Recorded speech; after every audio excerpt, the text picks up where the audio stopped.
నమస్కారం వార్తలకు స్వాగతం ముందుగా ముఖ్యాంశాలు మాజీ మంత్రి కేటీఆర్ మీడియా సమావేశం పలు అంశాలపై వివరణ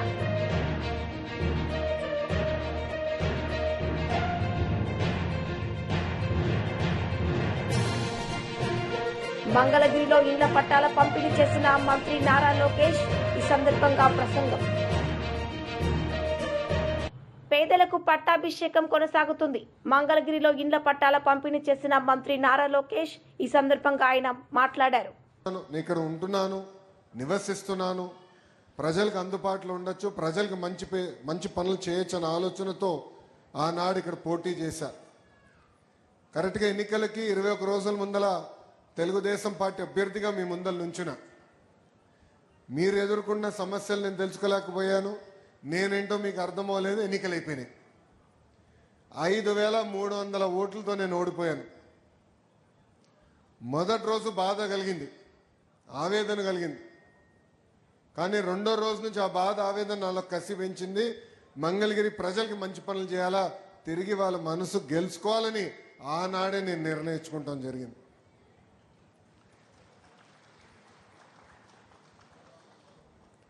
ఒక్కసారి ఆలోచించండి. 2019 నుంచి 24 వరకు తెలుగుదేశం పార్టీ ప్రతిపక్షంలో ఉన్న మీ ఆరోగ్యం కోసం ఎన్టీఆర్ సంజీవని అని తీసుకొచ్చాం. తాడేపల్లిలో ఒక క్లినిక్, మంగళగిరిలో క్లినిక్, దుగ్గిరాలకు ఒక బస్సు పెట్టి ఈ రోజు కూడా ఆ కార్యక్రమం చేపడుతున్నాం. ఈ రోజు కూడా సొంత నిధులతో మందులు ఉచితంగా మేము అందజేస్తున్నాం. ఊర్లో పెళ్లి జరిగితే పెళ్లి కానుకిస్తున్నాం. మహిళలు సొంత కాలుపై నిలబడాలని కుట్టు నేర్పిస్తమే కాకుండా కుట్టు మెషినే ఉచితంగా ఇస్తాం కాకుండా వాళ్ళకి ఈరోజు పని కూడా మేము కల్పిస్తున్నాం. ఆనాడు గత ప్రభుత్వం నీరు సరిగా అందించలేకపోతే వాటర్ ట్యాంకర్లు పెట్టి ఉచితంగా నీరు తోలాం. మన పిల్లలు క్రికెట్ ఆడాలని కోరుకుంటే ఐపీఎల్ తరహా కాకపోయినా వాళ్ళతో పోటీ పడే విధంగా మంగళగిరి ప్రీమియర్ లీగ్ తీసుకొచ్చి పిల్లలకి అది కూడా ఏర్పాటు చేస్తాం. కోవిడ్ వస్తే ఆక్సిజన్ ఇబ్బంది ఉందంటే ఆక్సిజన్ సిలిండర్లు పంపించాం, మందులు అందించాం. అమెరికా డాక్టర్ల ద్వారా టెలిమెడిసిన్ చేశాం. ఇట్లా దాదాపు 26 సంక్షేమ కార్యక్రమాలు మంగళగిరి ప్రజల కోసం ఆనాడు నేను చేస్తాం జరిగింది. కరెక్ట్గా 24 ఎన్నికలు వచ్చింది. చాలామంది నాకు చెప్పారు, మీరు 2 స్థానాల్లో పోటీ చేయండి, ఆల్రెడీ మీరు ఇబ్బంది పడ్డారు, మళ్ళీ మీరు ఇబ్బంది పడకూడదని. నేను వాళ్ళకు ఒకటే చెప్పా, 5 సంవత్సరాలు కష్టపడ్డాను, మంగళగిరి ప్రజల మనసు గెలుచుకున్నానని నేను భావిస్తున్నా. ఒకే స్థానంలో పోటీ చేస్తా, అది మంగళగిరిలో నేను పోటీ చేస్తా అని చెప్పా. ప్రచారంలో మీ దగ్గరికి వచ్చా. నేను ఆనాడు మీకు కొన్ని విషయాలు చెప్పా. ఏ మెజారిటీ అయితే నేను ఓడిపోయానో దాని పక్కన ఒక 0 పెట్టి నన్ను గెలిపించమని ఆనాడు నేను మిమ్మల్ని కోరా. మీరు నాకు ఎంత ఎక్కువ మెజారిటీ ఇస్తే అంత బలం వస్తుంది, పనిచేసేందుకు అవకాశం ఉంటుంది అని ఆనాడు కోరా. సర్వేలు చూసాం, అన్ని పార్టీలు సర్వేలు చేస్తాయి, మేము చేసాం. కుప్పం కన్నా వెనుకబడి ఉన్నాం 1%. కానీ ఆ రోజు మీరు చూపించిన ప్రేమ అభిమానం నేను చూసి నేను బాబు గారికి ఛాలెంజ్ చేశా, మీకన్నా 1 ఓటు మెజారిటీ ఎక్కువ నాకు వస్తుంది సార్ అని. అప్పుడు బాబు గారు అన్నారు, కుర్రోలు స్పీడ్ ఎక్కువ మీకు అని. కానీ ఈరోజు నేను గర్వంగా ఇక్కడ నుంచి చెప్తున్నా, మంగళగిరి ప్రజలు ఎవ్వరు ఉంచిన విధంగా 91,000 మెజారిటీ నన్ను గెలిపించి శాసనసభకు పంపించారు. అమ్మా, మీరు ఇచ్చిన మెజారిటీ కొండంత బలం. దశాబ్దాలుగా మనకున్న కళ ఆసుపత్రి, ప్రభుత్వ ఆసుపత్రి, 100 పడకల ఆసుపత్రి, ఆంధ్ర రాష్ట్రంలో మొదటి 100 పడకల గవర్నమెంట్ ఆసుపత్రి మంగళగిరి నియోజకవర్గానికి శాంక్షన్ అయింది. 13వ తారీఖు శంకుస్థాపన చేస్తున్నాం. కరెక్ట్గా 1 సంవత్సరంలో ఆ ప్రాజెక్ట్ కూడా పూర్తి చేసే బాధ్యత చిల్లపల్లి గారు తీసుకుంటున్నారు. ఆయనది బాధ్యత, మాది కట్టాల్సిన బాధ్యత అయింది. ఎందుకంటే ఆయన ఇప్పుడు chairman, medical development corporation chairman, ఆయనే సంవత్సరంలో కట్టి చూపిస్తారు. పార్కులు, చెరువులను అభివృద్ధి చేస్తున్నాం. ఇంకో పక్కన భూగర్భ డ్రైనేజ్, భూగర్భ నీరు, భూగర్భ గ్యాస్, భూగర్భ కరెంటు ప్రాజెక్టు కూడా నేను చేపడుతున్నా. జూన్ మాసం నుంచి ఆ కార్యక్రమాలు జూన్ జూలై. మాజీ మంత్రి పేర్ని నాని మీడియా సమావేశం నిర్వహించారు. సందర్భంగా ఆయన మాట్లాడారు. ఒక సామాన్యుణ్ణి చిన్న వ్యవసాయం చేసుకుని బతుకుతున్నటువంటి ఆయన్ని హతమారిస్తే అంటే 20 మంది ఇంటి మీద పడి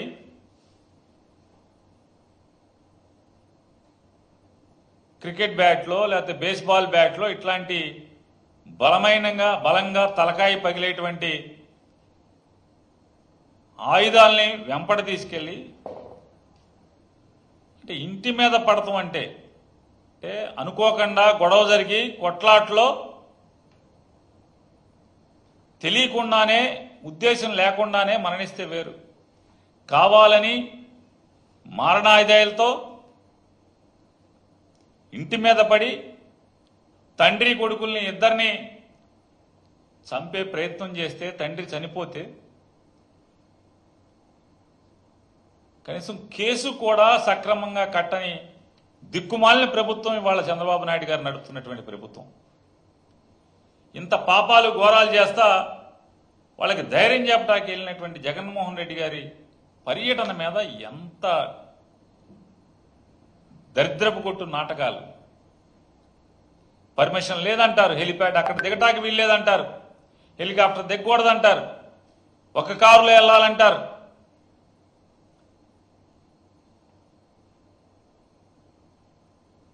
మరి జగన్మోహన్ రెడ్డి గారు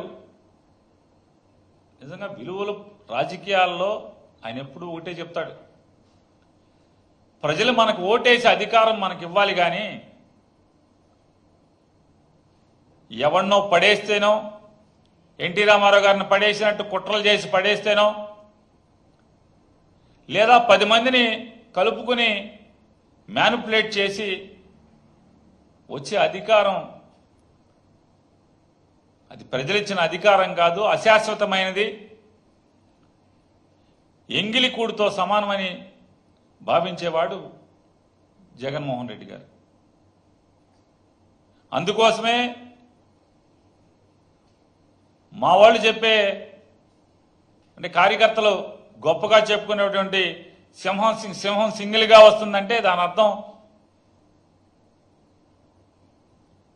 ఎవడో బొమ్మలు పెట్టుకుని అటో బొమ్మ ఇటో బొమ్మ, అటో జెండా ఇటో జెండా, ఆయన చూసి ఓటేయండి, ఈయన చూసి ఓటేయండి, నా పక్కనడు కులం చూసి ఓటేయండి, ఇటువంటి తప్పుడు ఆలోచనలతో అధికారంలోకి రాకూడదు. మన ఆశయాలను చెప్పాలి, మన లక్ష్యాలు చెప్పాలి, మన ఎన్నికల హామీలు ప్రజలకు చెప్పి తద్వారా వాళ్ళకి ఇష్టమైతే ఓటేస్తే అధికారాన్ని తీసుకోవాలనేటువంటి గొప్ప లక్ష్యం ఉన్నటువంటి, గొప్ప ఆలోచన ఉన్నటువంటి, స్థిరమైన బలమైన అభిప్రాయం ఉన్నటువంటి నాయకుడు జగన్మోహన్ రెడ్డి గారు. మీరు ఒక మనిషిని అన్యాయంగా బలిగొంటే మీ ప్రభుత్వం పరామర్శించడానికి వెళ్ళిన వాడి మీద ఇంత దిక్కుమాలిన రాజకీయాలు చేస్తూ బురద జమ్మాలని తిమ్మిని బమ్మిని చేయాలని చెప్పని ఎన్ని పిల్లిమొగ్గలు వేస్తున్నారో.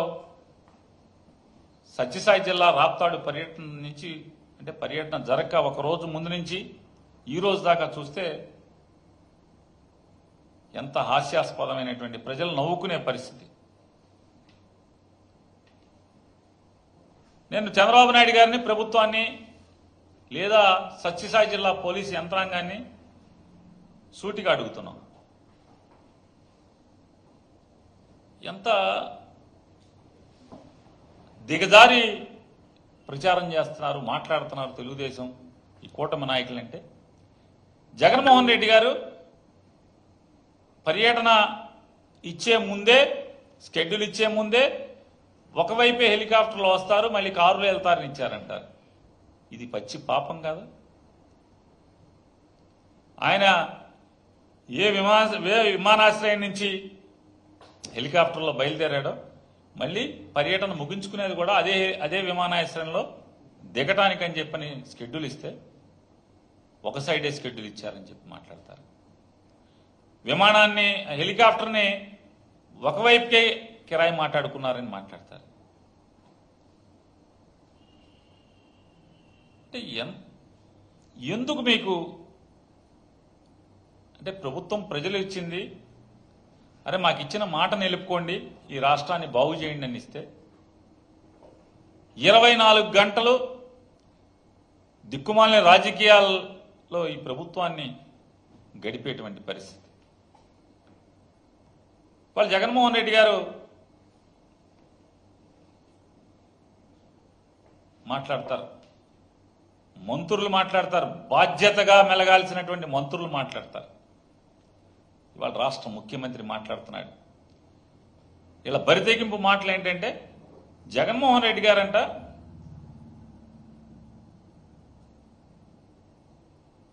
హెలికాప్టర్ మీదకి మేమే వైఎస్ఆర్ కాంగ్రెస్ పార్టీ వాళ్ళని జలాన్ని తోలేమంట, హెలికాప్టర్ని గుద్దిచ్చేసామంట జనాలతో. జగన్మోహన్ రెడ్డి గారు ఆ హెలికాప్టర్ దిగుతుంది, హెలికాప్టర్ రెక్కలు ఇంకా తిరగటం ఆగవో, మేము జనాలను పంపించేసామంట దానికి రెక్కల కిందకి. హెలికాప్టర్ని గుద్దేశారంట జనమే. ఎవడన్నా బుద్ధున్నోడు ఎవడన్నా చేసుకుంటాడా? మీరు చేయండి చంద్రబాబు ఒకసారి ఎప్పుడన్నా ఎట్లాంటిది. మరి అంతమంది జనం తోస్తే హెలికాప్టర్ తిరగబడితే లోపల ఉన్న జగన్మోహన్ రెడ్డి గారు ఏమవుతాడు? అంటే ప్రజలు ఇవన్నీ ఆలోచిస్తారనేటువంటి ఇంగిత జ్ఞానం కూడా లేకుండా విషం చెమ్మటం, బురద చెమ్మటం, ఇవన్నీ కూడా మీ రాజకీయ అజ్ఞానానికి, అధికార మదానికి రుజువు కాదా నేను అడుగుతున్నాను. హెలికాప్టర్ తోసేస్తే లోపల ఉన్నాడు ఏమవుతాడు? దాంట్లో ఉన్న వైట్ పెట్రోల్ ఏమవుతుంది? జగన్మోహన్ రెడ్డి మాజీ మంత్రి కేటీఆర్ మీడియా సమావేశం నిర్వహించారు. ఈ సందర్భంగా ఆయన మాట్లాడారు. ఇవ్వడమే కాకుండా వారిని దాదాపు 7,000 మంది విద్యార్థులు, సుమారుగా 7,000 మంది విద్యార్థులకి ఇవాళ ప్రపంచ స్థాయి విద్యను అందించింది కూడా కేసీఆర్ గారి ప్రభుత్వం. మరి అట్లాంటి మహనీయుడి జయంతి సందర్భంగా ఈరోజు వారికి ఘనంగా మేమందరం కూడా ఇప్పుడే నివాళులు అర్పించి మీ ముందుకు మరొక ముఖ్యమైన విషయాన్ని చెప్పడానికి రావడం జరిగింది. నేను ఒక 3 రోజుల కిందట మిత్రులకు చెప్పడం జరిగింది. ఈ కాంగ్రెస్ ప్రభుత్వం వచ్చిన తర్వాత గత 15-16 నెలల్లో వీళ్ళు ఒకటే సింపుల్ మంత్రం పెట్టుకున్నారు. 3D Mantra: deception, destruction and distraction. Deception అంటే మోసం, డిస్ట్రక్షన్ అంటే విధ్వంసం, డిస్ట్రాక్షన్ అంటే దృష్టి మళ్లించడం. ఈ 3D మంత్రం పెట్టుకొని ఇవాళ 15-16 నెలల్లో విచ్చలవిడిగా ఒకవైపు విధ్వంసం చేస్తూ, పేదల బతుకులు ఛిద్రం చేస్తూ, రైతులు ఇప్పుడిప్పుడే బాగుపడి దేశానికే అన్నం పెట్టే స్థాయికి చేరుకున్న రైతన్న కడుపు మీద కొట్టి, మరొక వైపు ప్రజల దృష్టి మరల్చి ఒక భయంకరమైన ఆర్థిక దోపిడీకి రేవంత్ రెడ్డి ప్రభుత్వం పాల్పడుతూ ఉంది. చాలా రకాలుగా పాల్పడుతున్నారు. గతంలో కూడా మేము కొన్ని బయట పెట్టాం. ఈరోజు మరొక కుంభకోణాన్ని మీ దృష్టికి తీసుకొని రావాలి, మీ ద్వారా ప్రజల దృష్టికి కూడా తీసుకొని రావాలి. దేశం మొత్తం నివ్వెరపోయి చూసిన ఘటన మన హైదరాబాద్ సెంట్రల్ యూనివర్సిటీలో జరిగిన పర్యావరణ విధ్వంసం, పర్యావరణ హననం. కానీ అక్కడ జరిగింది కేవలం పర్యావరణ విధ్వంసం, పర్యావరణ హననం మాత్రమే కాదు, మూగజీవుల ప్రాణాలు తీయడమే కాదు. రేవంత్ రెడ్డి గారి ప్రభుత్వం చాలా సక్సెస్ఫుల్గా ఒక అతిపెద్ద ఫైనాన్షియల్ ఫ్రాడ్ అనే దానికి కూడా మొన్న ఈ సెంట్రల్ యూనివర్సిటీ పక్కన ఉన్న అటవీ భూములు ఏవైతే ఉన్నాయో వాటిల్లో వారు చేయడం జరిగింది. ఇది ఒక నేరపూరిత కుట్ర, క్రిమినల్ కాన్స్పిరసీ, విశ్వాసఘాతకం తెలంగాణ ప్రజల పట్ల. మరి అదేవిధంగా సింపుల్గా చెప్పాలి అంటే ఈ 400 ఎకరాలు ఏదైతే ఆనాడు 2004వ సంవత్సరంలో ఐఎంజీ భారత అనే సంస్థకి అప్పటి ప్రభుత్వం కట్టబెట్టిందో, తర్వాత వచ్చిన కాంగ్రెస్ ప్రభుత్వం ఆనాడు ఒక ఆర్డినెన్స్ ద్వారా రద్దు చేసిందో, తిరిగి దాన్ని సవాల్ చేస్తూ ఆ ప్రైవేటు వ్యక్తి ఈ భూమి విషయంలో నాకు అన్ని హక్కులు ఉన్నాయని కోర్టుకు పోతే సుదీర్ఘకాలం దాదాపు 20 ఏళ్ళు 19-20 ఏళ్ళు సక్సెసివ్ గవర్నమెంట్స్ ఆఫ్ ఫాట్. ఆనాడు 2014 వరకు ఉన్న ప్రభుత్వం కొట్లాడింది. తర్వాత 2014 నుంచి 2023 డిసెంబర్ దాకా ఉన్న మా ప్రభుత్వం కూడా కొట్లాడి చివరికి మార్చ్ 2024లో తీర్పు వచ్చింది. ఇది ప్రభుత్వ మరి ప్రైవేట్ వ్యక్తికి సంబంధం లేదు. ప్రభుత్వానికి మరి ఏదైతే గతంలో ఇచ్చిన ఆర్డినెన్స్ ఇచ్చారో దాన్ని సమర్థిస్తూ తీర్పు వచ్చింది. ఇవాళ వాస్తవం ఏంటి అంటే అక్కడ సహజంగానే ప్రజలు కానీ సహజంగానే పర్యావరణవేత్తలు కానీ అక్కడ జరుగుతున్న పర్యావరణ హననం పట్ల, పర్యావరణం మీద జరుగుతున్న దాడి పట్ల విస్మయంతో, ఒక బాధతో, ఆవేదనతో అక్కడ చనిపోయిన 3 జింకల గురించి కానీ, అదేవిధంగా అక్కడ చెట్లు కొట్టేయడం గురించి కానీ, దొంగల్లాగొచ్చి అర్ధరాత్రి అపరాత్రి అని కాకుండా 100 ఎకరాల్లో వారు ఏదైతే దాడి చేసినారో ప్రభుత్వమే మరి రక్షించాల్సిన వాళ్ళే భక్షిస్తుంటే సహజంగానే ఆవేదనతో అటు హెచ్సియు విద్యార్థులు కానీ దేశవ్యాప్తంగా పర్యావరణవేత్తలు కానీ ఉద్యమం చేసినారు. కానీ దీని వెనకాల అసలు రేవంత్ రెడ్డి గారు ఇంత హడావుడి, ఇంత హంగామా ఎందుకు చేస్తున్నారు అని మేము ఆరాధిస్తే దీని వెనకాల దాదాపు 10,000 కోట్లను దోచే ఒక భారీ స్కామ్కు వారు తెరదీసినట్టుగా మాకు సమాచారం అందింది. జరిగింది ఏమంటే నిన్న హరీష్ రావు గారు మీకు చాలా వివరంగా ప్రెస్ మీట్లో కొన్ని విషయాలు చెప్పారు. ఎట్లా ఈ ప్రభుత్వం సుప్రీంకోర్టు గైడ్లైన్స్ని తుంగలో దొక్కుతోంది, సుప్రీంకోర్టు తీర్పులను బేఖాతరు చేస్తోంది, ఎట్లా వాల్టా చట్టాన్ని ఉల్లంఘించింది, ఎట్లా ఫారెస్ట్ యాక్ట్ని కూడా, ఎట్లా ఫారెస్ట్ కన్జర్వేషన్ యాక్ట్ని కూడా ఎట్లా ఉల్లంఘించింది, ఇవన్నీ విషయాలు కూడా నిన్న వారు చాలా వివరంగా చెప్పారు. నేను వాటి జోలికి పోను. కానీ నేను చెప్పేది ఒక సరికొత్త ఆర్థిక నేరానికి ఏదైతే రేవంత్ రెడ్డి ప్రభుత్వం తెరలేపిందో, ఒక గోల్మాల్ ఏదైతే చేస్తూ ఉందో దాని విషయాల్లో నేను మీకు కొన్ని విషయాలు చెప్పాలనుకుంటా ఉన్నాను. ఎక్కడ స్టార్ట్ అయింది అసలు ఈ కుంభకోణం అంతా కూడా? అసలు ఇందాక నేను చెప్పినట్టు ఈ భూమి ఏదైతే ఉన్నదో, ఈ 400 ఎకరాల అడవి భూమి అనే మాట నేను చాలా స్పష్టంగా, అటవీ భూమి అనే మాట పూర్తిగా ఉన్న అవగాహనతో మాట్లాడుతున్నా. అది కూడా చాలా స్పష్టంగా సుప్రీంకోర్టు తీర్పుల ఆధారంగా మాట్లాడుతూ ఉన్నాను. ఎందుకంటే నిన్న హరీష్ రావు గారు మీకు చెప్పారు, మీరు చూశారు. సుప్రీంకోర్టు 1996లోనే, అంటే దాదాపు 30 ఏళ్ల కిందటనే స్పష్టమైన తీర్పు ఇచ్చింది. అడవి అని ప్రత్యేకంగా రిజర్వ్ ఫారెస్ట్ అని డిక్లేర్ చేయకపోయినా అడవులకు ఉండాల్సిన లక్షణాలు ఉంటే, 0.4 క్యానపీ ఉంటే ఖచ్చితంగా అది ప్రైవేట్ ల్యాండ్ అయినా, ఓనర్షిప్ ఎవరిదైనా ఖచ్చితంగా దాన్ని అటవీ భూమిగానే గుర్తించాలి అని సుప్రీంకోర్టు తీర్పు ఇవ్వడమే కాకుండా సుప్రీంకోర్టు రాష్ట్ర ప్రభుత్వాలకు ఆదేశం కూడా ఇచ్చింది. ఏమని? మీ దగ్గర సుప్రీంకోర్టు తీర్పుకు అనుకూలంగా ఓనర్షిప్ ఎవరిదున్నా అట్లాంటి భూములు ఎక్కడెక్కడ ఉన్నాయి లెక్క తీయండి, దాన్ని రిజర్వ్ ఫారెస్ట్గా ఆల్రెడీ డిక్లేర్ చేసి ఉన్నా చేయకపోయినా ఆ లిస్టు మాకు పంపించండి అంటే, ఇక్కడ కూడా మన తెలంగాణ ప్రభుత్వం కూడా, రేవంత్ రెడ్డి ప్రభుత్వం కూడా సుప్రీంకోర్టు ఆదేశాలకు అనుగుణంగా ఒక కమిటీని కూడా ఏర్పాటు చేసింది ఆ స్థలాలను గుర్తించడానికి. అందుకే 0.4 క్యానపీ ఉన్న ఈ భూమి ఖచ్చితంగా అటవీ భూమి. మీరు చూస్తారు సుప్రీంకోర్టు ఆల్రెడీ దాన్ని అటవీ భూమిగానే చెప్పింది. మన జస్టిస్ గవాయ్ గారు కూడా చెప్పారు. ఫారెస్ట్ బీజేపీ మహిళా లీడర్ రాణి రుద్రమ మీడియా సమావేశం నిర్వహించారు. సందర్భంగా పలు అంశాలపై ఆమె మాట్లాడారు. మండల స్థాయి వరకు కమిటీలను ఏర్పాటు చేసి భారతరత్న డాక్టర్ బాబాసాహెబ్ అంబేద్కర్ గారి జయంతి ఉత్సవాలను నిర్వహించాలని జాతీయ పార్టీ తీసుకున్నటువంటి నిర్ణయానుసారంగా రాష్ట్ర అధ్యక్షులు కిషన్ రెడ్డి గారి సూచన మేరకు తెలంగాణ రాష్ట్రంలో కూడా ఒక కమిటీని ఏర్పాటు చేయడమైంది రాష్ట్ర పార్టీ.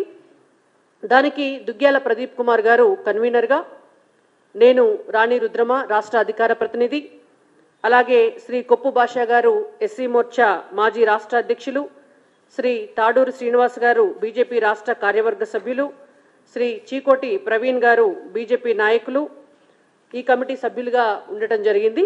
అయితే ఈరోజు ప్రెస్ కాన్ఫరెన్స్లో కూడా మా కమిటీ మొత్తం ఈ ప్రెస్ కాన్ఫరెన్స్ నిర్వహించడానికి గల ఉద్దేశము, దీనికి సంబంధించినటువంటి వివరాలు కూడా, ఈ కార్యక్రమాన్ని రాబోయే 12 రోజుల పాటు తెలంగాణ రాష్ట్రంలో ఏ విధంగా నిర్వహించబోతున్నామనేటువంటిది వివరాలను మీకు తెలియజేయడం కొరకే నిర్వహించడమైంది. అయితే ముందుగా ఒకసారి మాజీ మంత్రి గంగుల కమలాకర్ మీడియా సమావేశం.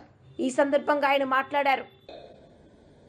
కాబట్టి ఏ ఒక్కరు కూడా మాకు రవాణా సౌకర్యం లేకుండా మేము రాలేకపోతున్నామని మా క్యాడర్ వరకు బాధపడకూడదని చెప్పేసి అద్భుతంగా ప్రణాళిక తయారు చేస్తున్నాం గత 10 రోజుల నుంచి. దాని కరీంనగర్ జిల్లా నుంచి, ఉమ్మడి జిల్లా నుంచి మోర్ దాన్ 1,50,000 మందికి పైచీలకు తరలిపోతుంది. ఇప్పటివరకు మేము రవాణా సౌకర్యాన్ని కలిగించుకున్నాం. మేము గవర్నమెంట్ రిక్వెస్ట్ చేశాం, ఆర్టీసీ యాజమాన్యం రిక్వెస్ట్ చేశాం. మా కరీంనగర్ జిల్లాకు 400 బస్సులు ఇప్పటికే కేటాయించడం జరిగింది ఆర్టీసీ. దానికి ఆల్రెడీ జనరల్ కూడా డబ్బులు కట్టాము. మేము కూడా ప్రతి కాన్స్టిట్యున్సీలో కూడా మేము మీటింగ్ పెట్టుకున్నాం. వాట్ ఈజ్ అవర్ డిమాండ్ ఎంత ఉన్నదంటే బస్సులు సరిపోయే పరిస్థితి లేదు. అందుకే ఈరోజు మా బీఆర్ఎస్ పార్టీ మళ్ళీ ఆర్టీసీ రిక్వెస్ట్ చేస్తాం. 400 బస్సులు ఈ జిల్లాకు సరిపోతలేవుగా చెప్పి మరొక 200 అడుగుదామని చెప్పేసి నిన్ననే గౌరవం మా పార్టీ వర్కింగ్ ప్రెసిడెంట్ కేటీఆర్ ఎప్పుడు జరిగింది, ఈరోజు జరుగుతాం. దాంతోపాటు కరీంనగర్ జిల్లాలో ఉన్న ప్రతి స్కూల్ యాజమాన్యం మేము రిక్వెస్ట్ చేశాం. ఇది ఒక పొలిటికల్ పార్టీ. మేము పొలిటికల్ పార్టీ కన్నా ఎక్కువ ఇది తెలంగాణ ప్రజల యొక్క ఆస్తిగా భావించుకున్నాం. కాబట్టి తెలంగాణ రాష్ట్రాన్ని ఏర్పాటు చేసిన పార్టీ నిజంగానే బీఆర్ఎస్ పార్టీ స్థాపించకపోతే, కేసీఆర్ ఉట్టకపోతే బీఆర్ఎస్ పార్టీ స్థాపన జరగకపోవు. బీఆర్ఎస్ పార్టీ స్థాపన జరగకపోతే తెలంగాణ రాష్ట్రం వచ్చేది కాదు. తెలంగాణ రాష్ట్రం రాకపోతే గదే 40-50 సంవత్సరాల దరిద్రాన్ని మనం చూసేవాళ్ళు. అందుకే తెలంగాణ రాష్ట్ర ఏర్పాటుకు ముఖ్య కారకమైంది టీఆర్ఎస్ పార్టీ. కాబట్టి ఇది అందరి పండుగ, నాట్ ఓన్లీ టీఆర్ఎస్ పార్టీ అనుకోకుండా అందరి పండుగ. తెలంగాణ ప్రజలే అవుతారు. ఎందుకంటే తెలంగాణ ప్రజలే ఒక ఆయుధంగా మారింది కేసీఆర్ గారు. తెలంగాణ ప్రజలందరూ ఒక ఆయుధం తయారు చేసుకున్న ఆయుధమే కేసీఆర్ గారు తెలంగాణ రాష్ట్రం ఏర్పాటు కోసం. సో అందుకే టోటల్ స్కూల్ యాజమాన్యం వాళ్ళని కూడా రిక్వెస్ట్ చేస్తాం. ఏ పార్టీ వాళ్ళని కానీ వాళ్ళు ఈరోజు మాకు సహకరించమని చెప్తున్నాం. 99% స్కూల్ యాజమాన్యం మొత్తం కూడా సపోర్ట్ చేశారు. వారికి కూడా మేము కృతజ్ఞతలు చెప్తున్నాం. వారు సానుకూలంగా స్పందించారు.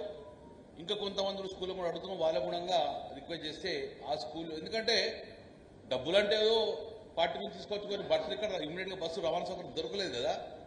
సో ఆర్టీసీ బస్సులతో పాటు ప్రతి కాన్స్టిట్యున్సీకి 100కు తగ్గ ఈ యొక్క స్కూల్ యాజమాన్యం యొక్క బస్సులు అడగడం జరుగుతుంది. ఆ రోజు సండే హాలిడేస్ ఉన్నాయి కాబట్టి రిక్వెస్ట్ చేయడం జరిగింది, ఎవరికి కూడా స్కూల్కి ఇబ్బంది కాకుండా.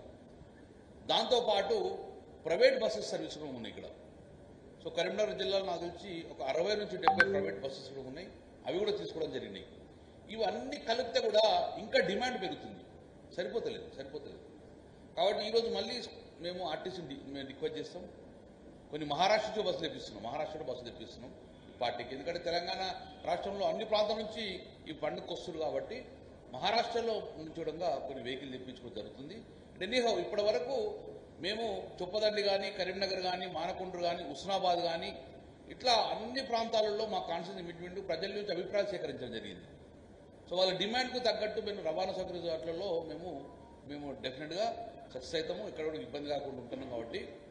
సో మేము 1,50,000 తక్కువ ఒక్కరు కూడా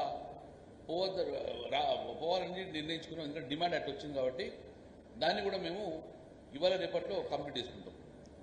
తర్వాత రేపు మళ్ళీ ఒక్కసారి మొన్ననే కేటీ రామారావు గారు రావడం జరిగింది ఉమ్మడి జిల్లా యొక్క మీటింగు తోటి. రేపు 3 గంటలకు మళ్ళీ కేటీఆర్ గారు మీటింగ్ ఉన్నది ఇక్కడ. సో మీకు కూడా ఈరోజు చెప్తున్నాం, ఇక నుంచి మా పార్టీ సమావేశాలు కానీ ప్రెస్ మీట్లు కానీ పార్టీ సమావేశాలు కానీ మా ప్రతిమల మా ఇంట్లో జరిగే ఇక నుంచి రేపు నుంచి పార్టీ ఆఫీసులు దొరుకుతాయి. ఇప్పటి నుంచి జిల్లా పార్టీ ఆఫీసు చింతకుంటలో ఇక నుంచి ప్రతి పార్టీ ప్రోగ్రాం అన్ని కూడా ఈ రోజు నుంచి అక్కడే జరుగుతాయి. పొద్దున్నే మా జీవి గారిలో పోయి అక్కడ పూజ ఒకటి చేసిండ్రు. సో అంతా రెడీ అయిపోయింది. మా నగరాధ్యక్షుడు హరిశంకర్ గారు, మా ఏరు రవీంద్ర గారు, వీళ్ళందరూ జీవి గారు ఒక 4-5 రోజుల నుండి కష్టపడి అద్భుతంగా తయారు చేసుకున్నాడు. వైసీపీ మహిళా లీడర్ శ్యామల మీడియా సమావేశం నిర్వహించారు. సందర్భంగా ఆమె మాట్లాడారు. ఈ తోడేళ్ల వ్యవస్థని విస్తరించింది ఎవరు? టీడీపీయే కదా. ఈ సోషల్ మీడియా తోడేళ్లని అడ్డు పెట్టుకుని మొత్తం వ్యవస్థని తన అరచేతిలో పెట్టుకోవాలని దుర్మార్గంగా పన్నిన ఒక పన్నాగమే కదా. మరి అలాంటి వారిపై కేసులు ఎందుకు పెట్టరు? మీరు ఎందుకు పెట్టరు? అంటే వ్యక్తిత్వ హననాలకు దిగుతూ బురద జల్లుతూ ఎదుటి పార్టీ మీద, అందులోని రాజకీయ నాయకుల మీద, మహిళా నాయకుల మీద, వారి కుటుంబ సభ్యుల మీద నోటికొచ్చినట్లు మాట్లాడుతూ, నోటికొచ్చినట్లు విర్రవీగుతూ, అనిపించినట్లు పోస్టులు పెడుతూ, ఒక అడ్డు అదుపు లేకుండా తెగ బరి తెగిస్తూ పోస్టులు పెడుతున్నారే, వాటి మీద వాళ్ళ మీద కేసులు ఎందుకు పెట్టరు?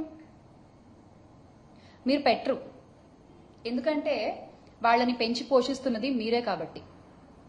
పెంచి పోషిస్తున్నది టీడీపీ పార్టీ, జనసేన పార్టీయే కాబట్టి వాళ్ళ మీద ఎలాంటి కేసులు ఉండవు.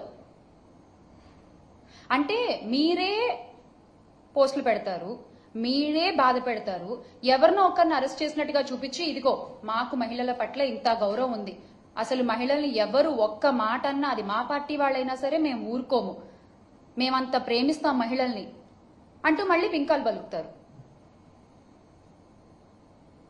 అసలు మీ మోడస్ ఆపరెండియే ఇది. This is how you work, your social media works. అరే మీకు నిజంగా అంత చిత్తశుద్ధి ఉంటే రాష్ట్ర వ్యాప్తంగా ఉన్న వందలాది మంది సోషల్ మీడియా సైకోలపై ఎక్కడా కేసులు పెట్టలేదు ఎందుకు? ఎందుకని మేము అడుగుతున్నాం. రాష్ట్ర వ్యాప్తంగా ఇప్పటి వరకు మీ సోషల్ మీడియా తోడేళ్లు చేసిన అరాచకాలు, దారుణాల మీద కొన్ని వందల కంప్లైంట్లు మేము ఇచ్చాం. దానిలో ఒక్కటన్నా మీరు చదివారా? కనీసం ఒక్కళ్ళన్నా మీరు అరెస్ట్ చేశారా?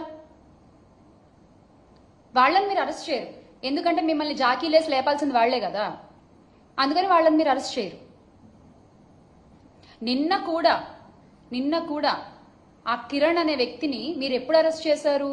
మా ఫ్యాన్ గాలి తట్టుకోలేక ఆయన చేసిన తప్పు తెలుసుకుని నన్ను క్షమించండి బాబు అని క్షమాపణ అడిగిన తర్వాత ఇప్పుడు అరెస్ట్ చేయకపోతే బాగోదు కాబట్టి, ఆ మచ్చ మీ పార్టీపై ఉంటుంది కాబట్టి ఇక తప్పదు అన్నట్టు మీరు వాళ్ళని అరెస్ట్ చేశారు.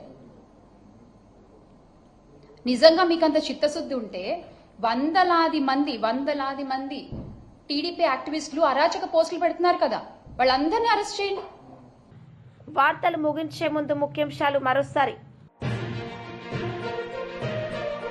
మాజీ మంత్రి కేటీఆర్ మీడియా సమావేశం, పలు అంశాలపై వివరణ.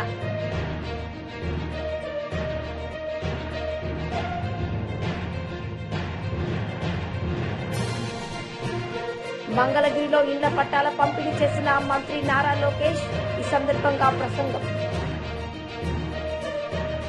ఈ వార్తలు ఇంతటితో సమాప్తం. తిరిగి ప్రసారమయ్యే వార్తల్లో మళ్ళీ కలుద్దాం. అంతవరకు సెలవు. నమస్తే.